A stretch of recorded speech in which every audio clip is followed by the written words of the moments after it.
महात्मा बुद्ध एक गांव में ठहरे हुए था। वे प्रतिदिन शाम को वहां पर सत्संग करते था। भक्तों की भीड़ होती थी, क्योंकि उनके प्रवचनों से जीवन को सही दिशा और बोध की प्राप्ति होती थी। बुद्ध की वाणी में गजब का जादू था। उनके शब्द श्रोता के दिल में उतर जाते था। एक युवक प्रतिदिन बुद्ध का प्रवचन सुनता था। एक दिन जब प्रवचन समाप्त हो गए, तो वह बुद्ध के पास गया और बोला, महाराज, मैं काफी दिनों से आपके प्रवचन सुन रहा हूँ, किंतु यहाँ से जाने के बाद मैं अपने गृहस्थ जीवन में वैसा सदाचरण नहीं कर पाता, जैसा यहाँ से सुनकर जाता हूँ। इससे सत्संग के महत्व पर शंका भी होने लगती है। बताइए, मैं क्या करूँ?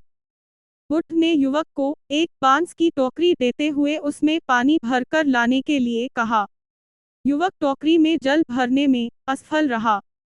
बुद्ध ने यह कार्य निरंतर जारी रखने के लिए कहा।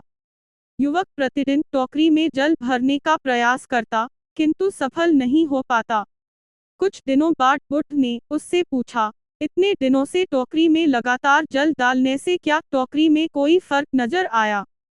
युवक बोला, एक फर्क जरूर नजर आया है। पहले टोकरी के साथ मिट्टी जमा होती थी, अब वह साफ दिखाई देती है।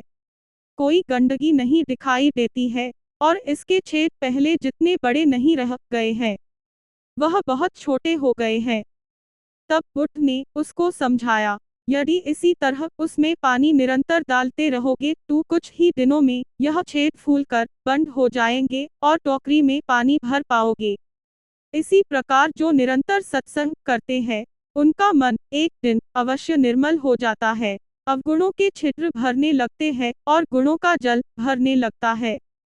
युवक ने बुद्ध से अपनी समस्या का समाधान पा लिया। निरंतर सत्संग से दुर्जन भी सज्जन हो जाते हैं, क्योंकि महापुरुषों की पवित्र वाणी उनके मानसिक विकारों को दूर कर उनमें सुध विचारों का आलोक प्रसारित कर देती है।